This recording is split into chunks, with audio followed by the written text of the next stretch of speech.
मुट्ठी में कुछ सपने लेकर भर कर जेबों में आशाएं,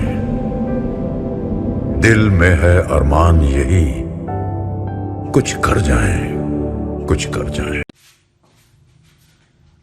हेलो स्टूडेंट्स, आपका मेरे चैनल हाई फाई एजुकेशन में आपका स्वागत है।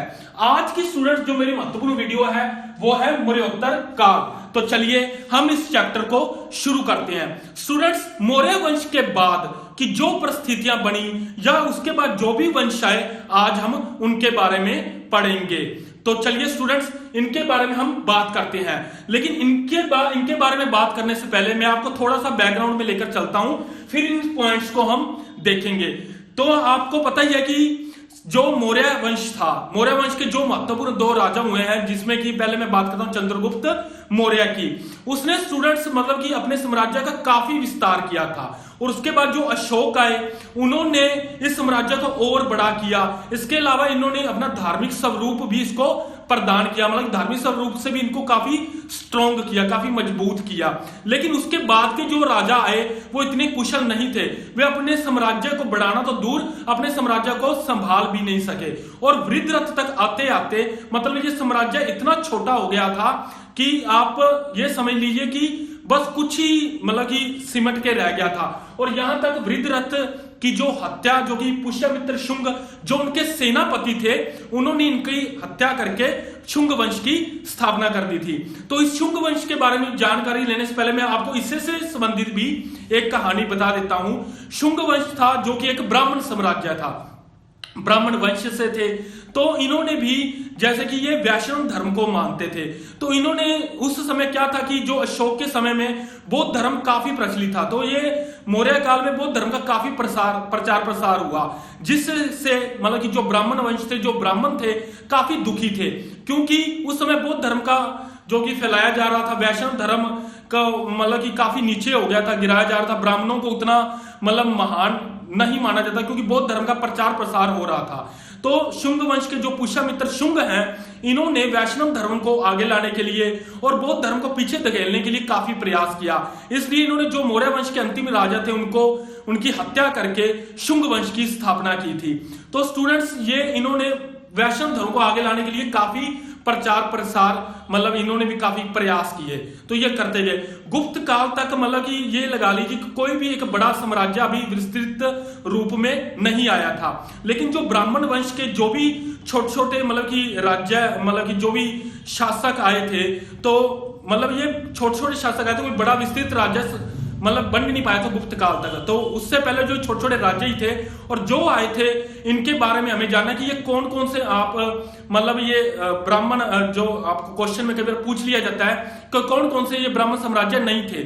तो इसके लिए हमें जानना ये जरूरी है कि कौन कौन से ब्राह्मण साम्राज्य थे। तो आज हम इनके बारे में पढ़ेंगे कि कौन कौन से ब्राह्मण साम्राज्य थे और किन किन ने मतलब कि कितनी क्या क्या इन्होंने कोशिश की।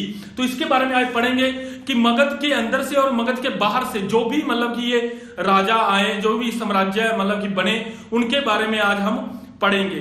ठीक है स्टूडेंट्स, तो चलिए हम इस चैप्टर को शुरू करते हैं। तो फर्स्ट हम बात करने जा रहे हैं कि इनके लिखा हुआ है शुंग वंश, जो कि इसके संस्थापक, जो जिसने मतलब इनकी स्थापना किसने की थी, तो वो थे पुष्यमित्र शुंग ने। स्टूडेंट्स, मैं आपको इनके बारे में बता दूं कि पुष्यमित्र जो शुंग थे, ये काफी ही एक योग्य शासक थे।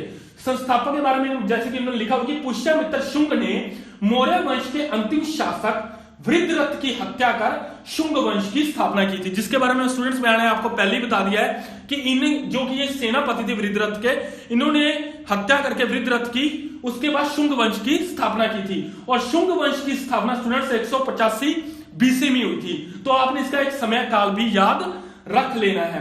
आगे हम बात करते हैं स्टूडेंट्स इनकी राजधानी। तो इन्होंने अपनी राजधानी, जो कि मौर्य वंश की राजधानी थी पाटलिपुत्र, तो इन्होंने स्टूडेंट्स अपनी राजधानी पाटलिपुत्र से बदलकर विदिशा कर दी थी। तो इन्होंने अपनी राजधानी यहां पे बदल दी थी। आगे स्टूडेंट्स इन्होंने लिखा है कि पतंजलि पाटलिपुत्र के दरबार में रहते थे।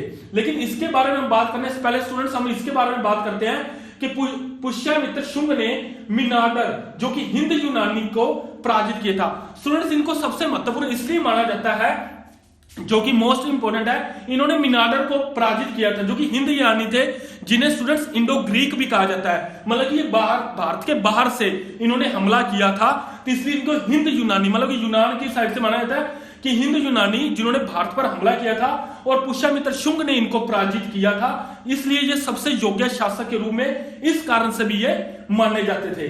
तो आगे हम बात करते हैं पतंजलि, जो पुष्यमित्र के दरबार में रहते थे। स्टूडेंट्स, पतंजलि कौन थे, पहले मैं आपको ये बता दूं, जो कि पतंजलि ये थे कि जिन्होंने, मतलब कि ये पुष्यमित्र जो शुंग थे, ये इनके दरबार में, इनके समकालीन थे, जो कि इनके दरबार में रहते थे। इन्होंने क्या किया था स्टूडेंट्स, जो कि अपने पुष्यमित्र जी हैं, इन्होंने ना मतलब अपने वैष्णव धर्म के ना प्रचार प्रसार के लिए काफी योगदान दिया, काफी कुछ कार्य किए, क्योंकि ये वैष्णव धर्म को आगे लाना चाहते थे। तो इसके लिए ना इन्होंने काफी प्रयास किए। इन्होंने इसके लिए इवन अश्वमेध यज्ञ भी करवाए, और जो अश्वमेध यज्ञ करवाए गए वो पतंजलि के द्वारा ही किए गए थे। तो इसलिए मैं आपको बता दूं, जो अश्वमेध यज्ञ हुए थे वो पतंजलि के द्वारा ही हुए थे, क्योंकि उससे पहले बौद्ध धर्म था और पुष्यमित्र जो थे वो वैष्णव धर्म से थे। तो पुष्यमित्र ने जो कि अश्वमेध यज्ञ करवाए थे वैष्णव धर्म को आगे लाने के लिए, वो पतंजलि से करवाए थे, और ये पुष्यमित्र के दरबार में रहते थे, या आप कह लीजिए पुष्यमित्र के समकालीन थे। तो आपको पतंजलि के बारे में भी पता चल गया होगा स्टूडेंट्स। तो ये तो थे जो पुष्यमित्र के, इससे कोई ज्यादा क्वेश्चंस नहीं बनते हैं स्टूडेंट्स, जितने बनते हैं मतलब कि मोस्ट इंपोर्टेंट वो मैंने आपको बता दिए हैं। आगे हम बात करते हैं स्टूडेंट्स अग्निमित्र। अग्निमित्र कौन थे, वो थे पुष्यमित्र के पुत्र अग्निमित्र। इनके बारे में क्या है लिखा गया स्टूडेंट्स, एक ही मोस्ट इंपोर्टेंट बनता है जो भी मैंने लिखा है यहाँ पे, मालविकाग्नि मित्र में मालविका एवं अग्निमित्र के प्रेम विवाह का वर्णन। स्टूडेंट्स, मैं पहले आपको बता दूं, मालविकाग्नि मित्र मतलब कि एक रचना थी जो कि कालिदास की थी। कालिदास जो कि मतलब गुप्त काल से संबंधित है, लेकिन उन्होंने फिर भी जो रचना लिखी वो अग्निमित्र के मतलब की बारे में लिखी थी, जो शुंग वंश से थे। तो इन्होंने मालविकाग्निमित्र जो कि कालिदास की रचना थी, तो आपने स्टूडेंट्स ये याद रख लेना है, मोस्ट इंपोर्टेंट क्वेश्चन है, कालिदास की रचना थी। उनमें जो अपनी रचना में उन्होंने मालविका एवं अग्निमित्र वही है जो शुंग वंश के संस्थापक, जो कह लीजिए पुष्यमित्र शुंग के पुत्र हैं अग्निमित्र, उनके बारे में ये बात की गई है। उन्होंने उसमें मालविका एवं अग्निमित्र के प्रेम विवाह का वर्णन किया है, जो कि कालिदास की रचना है मालविकाग्निमित्र। ठीक है स्टूडेंट्स, ये आपने याद रखना है, इससे कोई ज्यादा क्वेश्चन नहीं पूछे जाते। इसके स्टूडेंट्स आगे बात की है अंतिम शासक देवभूति। तो इनके जो स्टूडेंट्स अंतिम शासक हुए हैं वो देवभूति थे। तो स्टूडेंट्स आपने ये याद रख लेना है। आगे स्टूडेंट्स हम बात करते हैं स्तूप में पाषाण के रिंग। स्टूडेंट्स आपको पता है कि मौर्य काल में जो स्तूपों की रचना, जैसे मैंने आपको पिछली वीडियो में बताया था, स्तूपों की रचना स्टार्टिंग की थी मौर्य वंश में हुई थी। तो उस समय जो मौर्य वंश के काल में जो एक रिंग, जो स्तूपों के जो आसपास जो एक घेरा बनता था वो लकड़ी का था, लेकिन जहां पे शुंग वंश में वही घेरा जो रिंग बनी थी वो पाषाण मतलब कि पत्थरों की रिंग बनाई गई। तो ये आपने याद रखना कि पत्थरों का प्रयोग किसने किया था, वो किया था शुंग वंश ने। पाषाण की रिंग बनी थी और उन्होंने मौर्य काल में वो लकड़ी की रिंग थी, तो यहां पे इन्होंने पत्थर में पाषाण की रिंग का प्रयोग किया था। आगे स्टूडेंट्स हम बात करते हैं वैष्णव धर्म के उत्थान का काल। तो शुंग वंश में ही वैष्णव धर्म के उत्थान का काल आ रहा था, क्योंकि उससे पहले बौद्ध धर्म का प्रचार प्रसार काफी हुआ था। तो इनके उत्थान का काल, वैष्णव धर्म के उत्थान का काल शुंग वंश में ही हुआ था, और गुप्त काल तक आते आते ये अग्रिम मतलब कि काफी अग्रिम व्यवस्था में पहुंच चुका था। तो आप ये कह सकते हैं वैष्णव धर्म के उत्थान का काल शुंग वंश से ही हुआ था। आगे स्टूडेंट्स मैं आपको बता दूं मनुस्मृति के रचना का काल। मनुस्मृति जो कि प्राचीन स्मृतियों में से एक थी, ये मनु की खुद की रचना लिखी हुई थी। इसमें स्टूडेंट्स सामाजिक विधि व्यवस्था मतलब कि सामाजिक व्यवस्था क्या थी, सामाजिक जो विधियां थी जो भी, तो इसके बारे में मनुस्मृति में इसकी रचना की गई है, जो प्राचीन स्मृतियों में से एक है। ये मनु की खुद की रचना है। तो इनके रचना का काल भी स्टूडेंट्स शुंग वंश का जो एक समय काल है 185 बीसी से लेके करके 73-74 बीसी तक जो भी मतलब की जाता है, तो उसमें ही मतलब स्टूडेंट्स इसका भी जो एक रचना का काल माना जाता है। तो आप स्टूडेंट्स इससे याद कर सकते हैं। तो इसको एक बार रिकॉल कर लेते हैं, जो कि एक योग्य शासक के रूप में पुष्यमित्र शुंग को माना जाता है। वृद्धरथ की हत्या करके ये शुंग वंश की स्थापना की थी। पाटलिपुत्र को इन्होंने राजधानी बदलकर इन्होंने विदिशा को बनाया था। पतंजलि जो कि पुष्यमित्र के दरबार में रहते थे, उनके समकालीन थे, इन्होंने ही अश्वमेध यज्ञ की जो करवाए थे, तो पतंजलि ने ही किए थे। पुष्यमित्र ने जो सबसे मोस्ट इंपोर्टेंट बताया, इन्होंने मिनाडर को पराजित किया था। अग्निमित्र जो कि मतलब कि पुष्यमित्र शुंग के पुत्र थे, उन्होंने मालविका अग्निमित्र जो कालिदास की रचना थी उसमें उसने मालविका और अग्निमित्र जो शुंग वंश के ही थे के प्रेम विवाह का वर्णन किया है। अंतिम शासक जो शुंग वंश के हुए वो देवपूति थे। स्तूपों में जैसे कि मौर्यों ने लकड़ी का प्रयोग किया था, इन्होंने पत्थर का रिंग का प्रयोग किया है। वैष्णव धर्म के उत्थान का काल शुंग वंशी था। मनुस्मृति की रचना का काल जो कि मैंने आपको बताया शुंग वंश के काल से संबंधित है, जो 185 बीसी से इनका चलता है, प्राचीन स्मृतियों में से एक है। मनु की खुद की ये रचना है। सामाजिक विधि व्यवस्था से संबंधित में बात की गई है। तो ये तो था शुंग वंश। और शुंग वंश के बाद आता है स्टूडेंट्स कण्व वंश। कण्व वंश के जो संस्थापक थे वसुदेव, इन्होंने जो इनके अंतिम शासक थे देवभूति को, उनको हरा करके मार के खुद ये उसके बाद संस्थापक बने थे। ये उसके बाद का जो अगला वंश आया है स्टूडेंट्स वो है कण्व वंश। ये भी एक ब्राह्मण वंश ही था। तो उसके बाद जो एक वंश आया है ब्राह्मण वंश वो था कण्व वंश। जो इनके संस्थापक हुए हैं स्टूडेंट्स वासुदेव। यहां पे आप स्टूडेंट्स याद रख लेना है जो इनके अंतिम शासक थे देवभूति और ये थे वासुदेव। आपने याद ना इसको एक सेम मत समझ लेना, कुछ ऐसे कोई मिस्टेक मत कर लेना। अंतिम इनके शासक थे देवभूति, इनको हरा करके आगे जो ये बैठे थे वो थे वासुदेव। तो ये स्टूडेंट्स आपने याद रखना है जो इनके अंतिम शासक हुए थे वो थे सुशर्मा। तो ये आपने याद रखना है इनके अंतिम शासक हुए थे सुशर्मा। अब साम्राज्य केवल पाटलिपुत्र तक सीमित हो गया था। स्टूडेंट्स क्या था कि ना जब मौर्यों के बाद मतलब कि जब हुए थे उनके राजाओं के मतलब कि पतन के बाद, तो जो ये आए थे उस समय ना जो साम्राज्य था वो काफी छोटा हो गया था। और छोटा होता था ना मतलब कि जैसे ये कह लीजिए आंध्र प्रदेश या दक्षिण भारत के जो क्षेत्र थे मतलब कि वो स्वतंत्र हो गए थे। इवन की जो कलिंग का क्षेत्र भी था वो भी पूर्ण रूप से स्वतंत्र हो चुका था। अब साम्राज्य केवल जो है एक पाटलिपुत्र तक ही सीमित हो गया था। मतलब काफी छोटा हो गया था ये पाटलिपुत्र तक ही सीमित होकर रह गया था यहां तक। तो आप ये क्या अब साम्राज्य केवल पाटलिपुत्र तक सीमित हो गया था। जो कि मैंने वृद्धरत्न में बताया ये काफी साम्राज्य काफी छोटा हो गया था और जहां तक आते आते ये पाटलिपुत्र तक सीमित हो गया था। दक्षिण भारत के जो क्षेत्र थे आंध्र प्रदेश के था, जो मतलब कलिंग का क्षेत्र भी था, वो पूर्ण स्वतंत्र हो चुके थे और ये काफी छोटा हो गया था। पाटलिपुत्र तक ये सीमित हो गया था। तो इससे काफी क्वेश्चन नहीं आते, जिसमें मैंने बता दिया संस्थापक वासुदेव, अंतिम शासक सुशर्मा। अब ये साम्राज्य केवल पाटलिपुत्र तक सीमित हो गया है। आगे स्टूडेंट्स बात करते हैं इनके बाद जो वंश आया वो था सातवाहन वंश। तो स्टूडेंट्स इनके बारे में भी आपको मैं बता दूं, सातवाहन वंश जो कि दक्षिण भारत के जो कि आप कह लीजिए जो कि क्षेत्र थे वो स्वतंत्र होने लगे थे, वहां पे स्टूडेंट्स एक जो क्षेत्र था जो आंध्र प्रदेश और महाराष्ट्र के जो एक वहां एक क्षेत्र था वहां पे सातवाहन वंश मतलब कि वंश का हुआ, मतलब कि सातवाहन वंश वहां पे बना। तो जो वंश मतलब कि महाराष्ट्र और आंध्र प्रदेश के जो क्षेत्रों में सातवाहन वंश की स्थापना हुई। तो सातवाहन वंश के जो संस्थापक थे वो थे सिमुक। आपने याद रखना है स्टूडेंट, सातवाहन वंश के जो संस्थापक थे वो थे सिमुक। इनकी जो राजधानी थी स्टूडेंट वो थी प्रतिष्ठान, जो कि महाराष्ट्र में है, जिनकी राजधानी है प्रतिष्ठान। स्टूडेंट्स आपने कि ये याद रखना, अगर नदियां पूछी जाए तो कृष्णा और गोदावरी क्षेत्र में जो था वो था मतलब कि सातवाहन वंश। जो अगर क्षेत्र पूछा जाए नदियां पूछी जाए तो कृष्णा गोदावरी क्षेत्र कहना है। और अगर जो शहरों के जगह पूछ लिया जाए स्थान के बारे में तो आंध्र प्रदेश और महाराष्ट्र के जो मतलब कि जो क्षेत्र था वहां पे सातवाहन वंश की स्थापना हुई थी। और अगर नदियां पूछ ली जाए तो कृष्णा और गोदावरी। ठीक है, इन नदियों के हिसाब से आप याद रख सकते हैं कहां कौन से क्षेत्र में सातवाहन वंश की स्थापना हुई थी। तो स्टूडेंट्स इनमें आगे बात करते हैं प्रमुख शासक गौतमी पुत्र शातकर्णी। जो इनके प्रमुख शासक थे वो थे गौतमी पुत्र शातकर्णी। आगे हम स्टूडेंट्स बात करते हैं सातवाहनों ने सर्वप्रथम ब्राह्मणों भिक्षुओं को भूमि दान देने की प्रथा।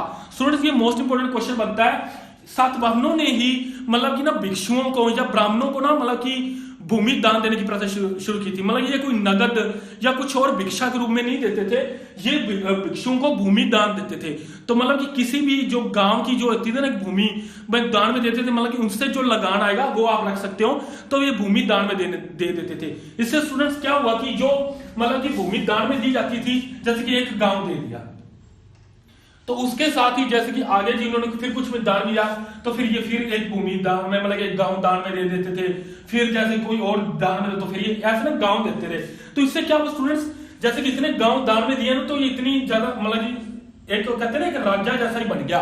तो इन्होंने एक राज्य बना और उसी राज्य को जो कि मतलब कि ना एक सामंत व्यवस्था, जो कि आगे हम पढ़ेंगे इसके बारे में, तो ये सामंत व्यवस्था एक अलग से एक व्यवस्था बन गई थी, क्योंकि भूमि दान में देते गए तो एक जैसे इतने गांव हो गए तो उन्होंने एक अलग से एक व्यवस्था, एक राज्य बन गया था। तो ऐसे तरीके से हम आगे पढ़ेंगे सामंत व्यवस्था। लेकिन इसके बारे में जो एक जानकारी जो हम कह सकते हैं वो कहां से मिलती है, वो नाना घाट अभिलेख से, मतलब कि जो ऐसे दान देने की प्रथा या जो भी जानकारी ये मिलती है वो एक नाना घाट अभिलेख से मिलती है। तो स्टूडेंट्स आपने ये याद रखना है कि भूमि दान देने की प्रथा वो सातवाहनों के समय में मतलब कि दी गई थी, ये याद रखना, और इसकी जानकारी नाना घाट अभिलेख से। अब हम बात करते हैं जो कि भूमि दान में देते थे तो एक राज्य बन जाता था उसी क्षेत्र में, जैसे कि एक सामंतों की एक व्यवस्था, तो इसी को ये एक सामंत व्यवस्था का एक नाम दिया गया है। तो जो सामंत व्यवस्था जो हुई थी वो सातवाहनों के समय में ही शुरू हुई थी, ये भी आप याद रखना, सामंत व्यवस्था जो कि दान देने के कारण। तो इसके भी हम एक बार रिकॉल इतने से कर लेते हैं। संस्थापक सिमुक, राजधानी प्रतिष्ठान जो कि महाराष्ट्र और कृष्णा गोदावरी, महाराष्ट्र में एक जगह है, और कृष्णा गोदावरी क्षेत्र, अगर नदियों का पूछ ले कृष्णा गोदावरी क्षेत्र, और अगर जगह का जैसे क्षेत्र का पूछ लिया जाए तो आंध्र प्रदेश और महाराष्ट्र के जो एक क्षेत्र है वहां सातवाहन वंश की स्थापना हुई थी।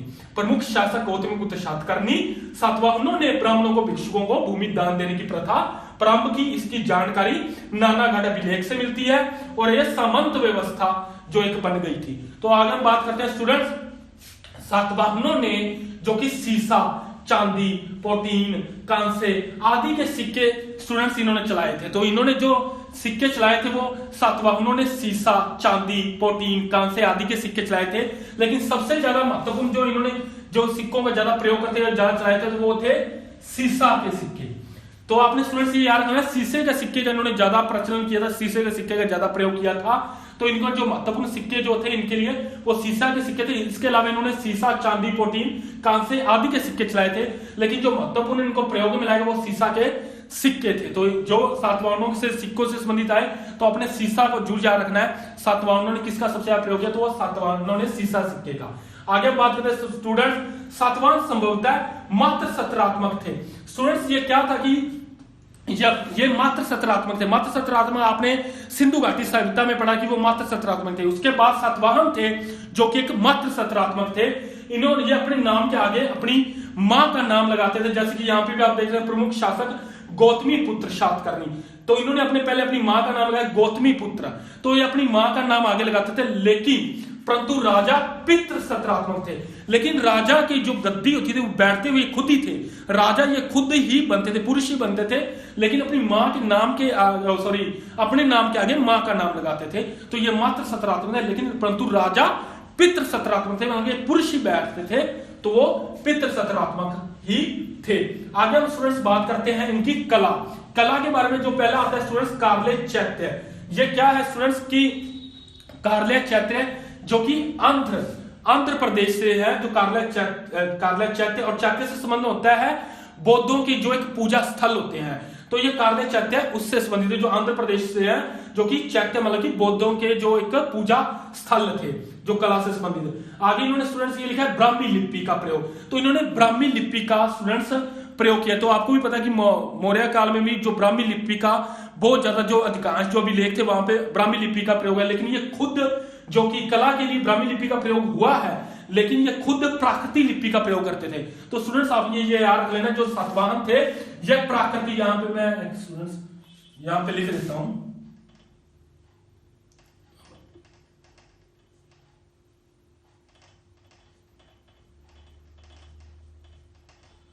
ये खुद प्राकृतिक लिपि का प्रयोग करते थे। लेकिन ज्यादा मतलब कि वहां पे जो कला के विकास के लिए वहां पे ब्राह्मी लिपि का ही प्रयोग हुआ है। तो स्टूडेंट्स आगे हम बात करते हैं अमरावती कला का विकास। अमरावती जो कि आंध्र प्रदेश की राजधानी है स्टूडेंट्स, वहां पे अमरावती कला का मतलब अमरावती वहां पे कला का काफी विकास हुआ है। तो ये स्टूडेंट्स आप इससे याद रख सकते हैं, कला से संबंधित। उसके ये तो थे जो कि एक ब्राह्मण वंश थे। इसके बाद स्टूडेंट्स जो आए जो चेदी वंश, इसके बाद जो आने वाला वंश था चेदी वंश था स्टूडेंट्स, उसको हम महामेघवाहन वंश के नाम से भी जानते हैं। तो चेदी वंश को महामेघवाहन वंश के नाम से भी हम जानते हैं, महामेघवाहन वंश का नाम भी दिया गया है। इसमें स्टूडेंट्स क्या है कि अशोक की मृत्यु के बाद कलिंग पूर्ण स्वतंत्र हो गया और कलिंग में चेदी वंश के प्रमाण हाथी गुफा अभिलेख जो कि उड़ीसा में है से मिलते हैं। स्टूडेंट्स ये क्या था कि अशोक की जब मृत्यु हुई तो उसके बाद स्टूडेंट्स आपको पता है कि जो भी राजा हुए थे वो इतने काबिल नहीं थे, तो जो कलिंग का जो राज्य था वो एक पूर्ण स्वतंत्र हो गया। तो कलिंग में फिर एक वंश की जो स्थापना हुई, जो एक वंश आया निकलकर, वो था चेदी वंश। तो कलिंग में चेदी वंश के प्रमाण हाथी गुफा अभिलेख, जो कि आपको पता ही मोस्ट इंपोर्टेंट पहले भी बात की है, हाथी गुफा अभिलेख से मिलते हैं। इस वंश का सबसे प्रतापी राजा खारवेल था, जिसके बारे में हम पहले ही पढ़ चुके हैं। इसका वंश का सबसे प्रतापी राजा खारवेल था। इसने मगध पर आक्रमण कर जिन शीतलनाथ की मूर्ति को जीत लिया, जो महापद्मनंद कलिंग से लूट लाया था। स्टूडेंट्स पहले क्या था ना कि जो नंद वंश के सम्राट ने महापद्मनंद, इन्होंने मतलब कि खुद पहले जो मगध के लोग थे वो उन्होंने कलिंग पे मतलब कि आक्रमण किया। जो महापद्मनंद था वहां से मतलब कि कलिंग से जो एक लूट के लाया था, जो एक मूर्ति थी जिनका नाम था जिन शीतलनाथ की जो एक मूर्ति थी जो वो लूट के लाया था, वो अपने मगध ले गया था। वहीं पे ही जो खारवेल था उसने मगध पर आक्रमण करके, मतलब उल्ट करके मगध पर आक्रमण करके वहां की जो एक मूर्ति थी जिन शीतलनाथ की, वो वापस उसको कलिंग में ले आया था। तो जैसे पहले वो लूट के लेके गए, फिर बाद में ये लूट के वापस उनसे मतलब कलिंग में ले आया था। और ये स्टूडेंट्स आगे मैंने लिखा जैन धर्म को मानने वाला, क्योंकि ये जैन धर्म का, वो बौद्ध धर्म के संस्थापक थे, ये जैन धर्म को मानने वाला था। तो इसने जैन धर्म को मानने वाला, जैसे खारवेल, तो ये जैन धर्म को मानने वाला था। तो इस तरीके से ये मतलब वहां की जो मूर्ति थी वो लूट के ये अपने कलिंग में वापस ले आया था। तो स्टूडेंट्स ये तो थे मतलब कि जो वंश। इसके बाद जो बाहरी, इसके आगे जो वीडियो अगली आएगी उसमें हम पढ़ेंगे कि जो ये तो देश के जो छोटे छोटे राज्य हुए थे, जो साम्राज्य थे, मतलब जो छोटे छोटे वंश हुए थे, इसके बाद जो इन पर जो बाहरी आक्रमणकारी हुए तो उनके बारे में हम आगे पढ़ेंगे। तो ये आप इसका एक बार स्क्रीनशॉट ले लीजिए।